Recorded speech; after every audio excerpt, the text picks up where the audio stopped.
Okay, you ready? Thanks for tagging us, Heidi. Yeah, we really appreciate it, guys.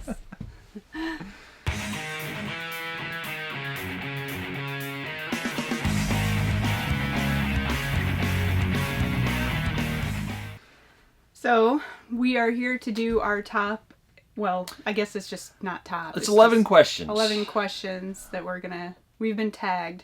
RVdaydream, Mike and Heidi, they tagged us in a video. They answered these same questions. So now we get to answer these questions. And then at the end of the video, we're going to tag somebody. Yep. So let's just get to it. All right. Number 1. Do you like to travel alone or in a group? We've never traveled in a group. Yeah, but that might be by design to an extent. I could see traveling in small groups, but large groups, I don't really see us. I mean, it seems like a lot of people, they want to stop so often, and we're the opposite. We just like to go. Yeah. So when you're in a big group like that, if someone needs to stop, the whole group needs to stop. And it just seems like you never make it anywhere. When I was driving long distances, trucking, I would go for 10 hours without stopping. Obviously now with the pickup truck, it's not possible. The dogs. Yeah, the pickup truck needs fuel much more frequently. So, yeah, I'm not opposed to traveling in a group, but it'd probably be a small group because we just kind of like to do our thing. Yeah, we don't really have that many friends either. So. No. As you've seen in all of our camping with friends videos. Number 2. What is the most difficult trip or hike to date? Hike, I would probably say Hocking Hills. It wasn't like difficult. We just hiked for a long period of time. We did like 10 or 15 miles in a day. Yeah, that would be Hocking Hills State Park, which is a really, really good state park. We've been there once. I'd really like to go back again. Mm-hmm. Yeah, that was probably the toughest hike. It wasn't like the terrain, it was it was like over 10 miles. And it was in August, so it was warm out, and we had the dogs with us, so yeah. But they did it. Difficult trip? I don't think we've ever had a difficult trip. Well, when we went out to Arizona, this is pre-YouTube days, kicking ourselves every day now for not recording it. Yeah. But we had problems with the brakes locking up on the trailer. Just one wheel had the brake locking up. Yeah, that was like the whole trip. That was in our 2012 White Hawk. Yeah, so I ended up just cutting the brake wires, backing the brakes off. I had brakes on 3 wheels, so it wasn't completely... Yeah, and we had a 1-ton diesel dually with a 26-foot White Hawk, so it wasn't like we... we're underpowered or anything. Yeah, and then we had other problems too. We got out to California and the wheels, or a wheel on the left side was squealing. Mm-hmm. Really bad. We took it to a dealer there, and their first question was, "Did you buy your trailer here?" We said no. So then they looked at it and said, "There's nothing wrong with it," pushed it back out the door. But they did charge us for a can of brake cleaner. Yes, along with an hour of labor. Ridiculous. Anyhow. So number 3, what outdoor activities do you like to do during the winter? During the winter? Well, we try not to go outside in the winter time. Try to avoid outdoors. I think we frequently will go to different RV dealers and just look at what's on the lot. Yeah, we've done that in the winter. If you want to call that a winter activity, I don't know. I mean, I've gone ice skating and stuff like that, but... I mean, those aren't camping related. Yeah. So, number 4. What is the most beautiful place sleeping so far? Right here? In this RV? Or location? I would assume location. Okay. I would say Apache Junction, Arizona. Yeah, it was a toss-up for me between... when we were out in the Phoenix area, when we were in Apache Junction, or when we were down around the Smoky Mountains. Because we love the desert. Yeah. We love the desert. We've been itching to go back ever since. So yeah. I would say Apache Junction, Arizona for me. I think I could agree. I'd put Smoky Mountains second. Yeah. Number 5. Have you been seriously injured outdoors? Have you? I think I'll have to take this one. I have not. Let me just put that out there. So this is something that I normally don't talk about. I normally don't tell people because thinking about it makes my stomach upset. Talking about it makes my stomach upset. Yeah. When I was roughly 13 years old, maybe, I was mowing, and keep in mind, I was a stupid kid, and everything's real foggy thinking about it, trying to think back at what happened. But the mower is a push mower.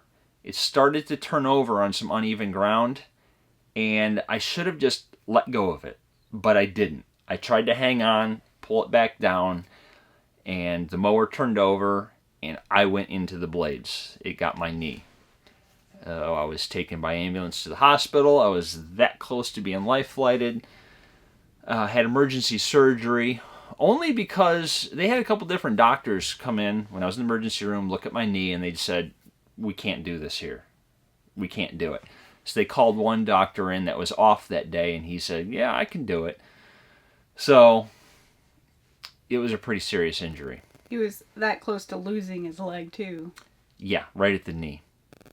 So. And that accident haunts me to this very day. That's a true statement. Because anytime he gets cut or injured, his body reacts in a way that it thinks it's losing a limb.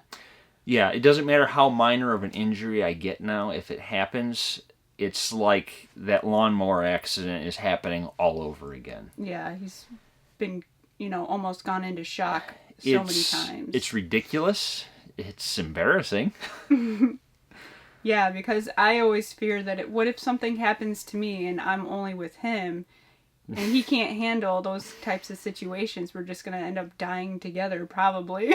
So. Right. I mean, it's so bad to the point that if someone is describing to me an injury they got or an injury they witnessed, I have to leave. Right. I walk away. I can't deal with it. So, yes, Mike has been injured outdoors. Yep. Number 6. Do you practice any special survival techniques? I would say our special survival techniques are to be prepared and always bring food and water more than you would think you would need to bring for whatever hike we plan on going on. When I was a kid, I used to hunt, but I haven't done that in forever. But as far as what Lynn said about carrying water, we always have our fresh tank full when we travel. Always. And it seems like we go against the grain there because no one else really does that. But, I mean, we never know when you're going to need water. Yeah, and when we go on hikes with the dogs, we always bring extra for them and extra for us. It's sometimes with us, we might have intentions of doing a mile hike, and then 5 miles later, we're coming back. So it's... Well, as far as like the travel aspect goes, when I was a truck driver, I got sick when I was out on the road. More sick than I've ever been in my life. There's all this bad stuff happens to me. Tell me about it. So I was held up for 10 days, and I didn't have any of the basic necessities. Right. I had to get a hotel room. Yeah, luckily I knew of a hotel room or a hotel that was about 4 hours away in New York, and I just kept pushing to get there because I knew I could park there. Survival technique. Yeah, I guess you could call that. And by the time I got there, I was ready to just collapse, and I ended up there for 10 days, and I didn't have like food, water, medicine. Or me. Or Lynn. It was probably a good 10 hours from home when it happened. Yeah. So that's part of why now, like, if we're going somewhere, I fill that fresh tank. Yeah, because you never know. It's always better to be prepared. As for preparedness to go places where there's wild animals, we generally, I don't want to say we don't do hikes like that, but we would take all the necessary precautions if there was, especially if we had the dogs with us. Number 7. We're getting there. Yeah. What is your favorite recipe cooking outdoors? I would say any recipe, because I cook while we're camping the same as we cook at home. So, I mean, we've done all kinds of things from the basics like burgers and steaks to chili or casseroles or, literally anything. Yeah, I mean, for a while there, we were cooking everything over the fire. Yeah. Everything. Whatever it happened to be, we made it over the fire. It always tastes better over the fire. Yes, I like it smoked. Yeah. Number 8. How do you motivate yourself in bad weather? Well, I don't know, what you want to call like winter as bad weather? Generally speaking, it is. We hate winter. We absolutely hate it. We hate it here. I'm sure it's not bad other places. Yeah. Yeah, I mean, we have months on end of freezing or sub-freezing temperatures. Right. So I guess to keep ourselves motivated through the winter, we'll just, it's called the winter bad weather, we go to RV shows. Mm-hmm. And if it's not an RV show, we just go to an RV dealer and walk around their lot. Kind of like we said earlier. Yeah. Well, the IX Center in Cleveland this past January. Yeah. That was really bad weather. Mm-hmm. But, yeah, we went. Spent, how many hours there? 4? Quite a few. Ugh. Yeah. It keeps us motivated. We go look at what's new and what's the latest and greatest. We get harassed by all the salesmen. Yeah, and if we're full-time, I would probably... The only reason we would be in bad winter weather would be because I'm working a job. So that would be our motivation, would just be get the job done, and then we can get out. Yep. Number 9. Where would your dream trip be? Well, I think we've already done our dream trip. Again, this is pre-YouTube channel. Yeah. Still kicking ourselves. Where we hooked up to the camper. This is completely on a whim. Yes, it was on a whim. To our style, 100%. No booking, no nothing. Just went. Yeah, we hooked up the camper. We went from Northern Ohio to Phoenix, Arizona. Well, Apache Junction, whatever. And Lynn has a friend there. So we stayed there for like 4 days. Mm-hmm. And then we had friends in California. Yeah. So when we were like, we're in Arizona, might as well go to California. Right. So we went up through LA, up to Sacramento, spent a couple days there visiting our friends. And from there we went out to Salt Lake City and visited more friends. Mm-hmm.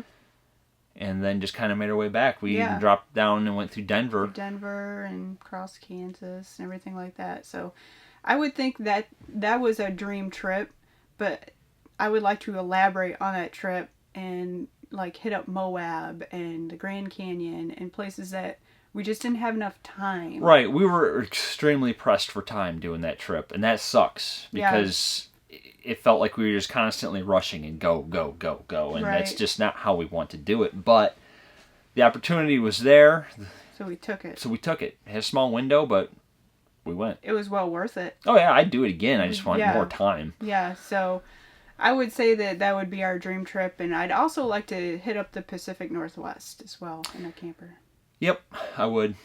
I would like to go up to the Pacific Northwest. Yeah, I have a brother who lives in the Seattle area, so we've been meaning to try to get up there with the camper. Number 10. What is the heaviest piece of equipment you carry while hiking? I would say the backpack full of water and food is pretty heavy. Yeah. Yeah, I'll agree. I'm usually carrying that. As far as camera gear goes, when we hike, we take a GoPro 99% of the time. Yeah, dog leashes, those are pretty light. Yeah. We're not carrying the dogs. Yeah. They're walking themselves. Well, Wolf will be there pretty soon. We don't take her on those really long hikes anymore. We don't take her on the 10-milers anymore. Yeah, it's definitely a backpack full of water. Yeah. That's, if you want to call it, yeah, I guess you call it a piece of equipment, backpack. Yeah. And then, number 11. What is your favorite camping gear? Now, I could kind of copy Mike and Heidi and say it's our chair. Because I do love our chair. It's a double. It's a double love seat chair. Yeah, folding chair. But for camping gear, do you want to consider this trailer camping gear? I would definitely consider it camping gear. Because if that's the case, this trailer that we're sitting in is our favorite piece of camping gear. Yeah, I mean, I can't think of any other one piece of specific gear that we only use when we're camping besides... I mean, yeah, we're going to be living in it, but we also use it for life and pleasure. Well, we tend to travel light, too. We don't have, like, a whole truckload of stuff that we set up when we camp. True. We just kind of put our chair out, put the awning out, yeah, we're good. Yeah, we don't have the rugs or the, stuff like that. But one thing that we don't have camping gear-wise that we have been considering getting was, like, a tandem bike. Yeah, I still really want to do that. So maybe that'll be one of our favorite pieces of camping gear in the future. Yeah. So that pretty much wraps that up.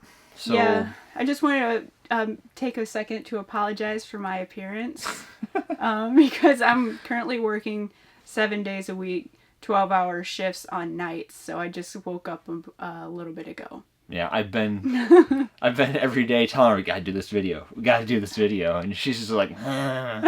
So I apologize. I normally look slightly more awake and better. Anyhow. Okay, so now we have to tag another YouTube channel. Yes.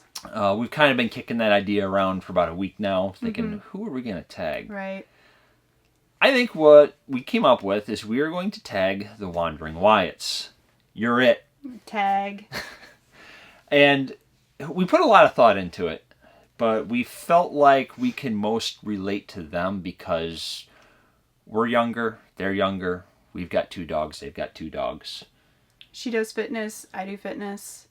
Yeah, Lynn, when she does her normal work hours, she works part-time as a personal trainer at a gym. Yeah. And she's always telling me, you need to come to the gym. And we're health conscious now. We're not vegan like they are, but we do eat fairly healthy. I'm eating much, much better, thanks to Lynn. Yes. I actually eat vegetables now. Yes. I never thought I'd see the day. Yes. We can thank your lead poisoning for that one. Yeah. To force you to eat healthy, and now we just kept the trend going. Yeah. She figured out the lead poisoning and then put me on a diet and... Cured him. Yeah, I'd say she cured me. And then that diet's just kind of stuck, and I just keep going with it. So yeah. It hasn't been hard. It was hard at first. It was like drastic for you. Yeah, getting away from like my normal diet to a pretty healthy diet. Yeah. But it all worked out in the end. So we feel that the Wandering Wyatts, I mean, granted, their name still has wandering in it, just like ours, so it's another similarity. So. Well, we started following them when they were, their channel name was Blueberry Fitness. Yeah. And I think it was just before they got their trailer. Yeah. Is when I started to watch their videos. So, you're it. Let's see your top, or your 11, or whatever it is. Yes. I'm sleepy. Yes. Cut me a break. Hey, you got coffee. Yeah. She's trying to wake up. Yeah. So, guys, thanks for watching, and we'll catch you later.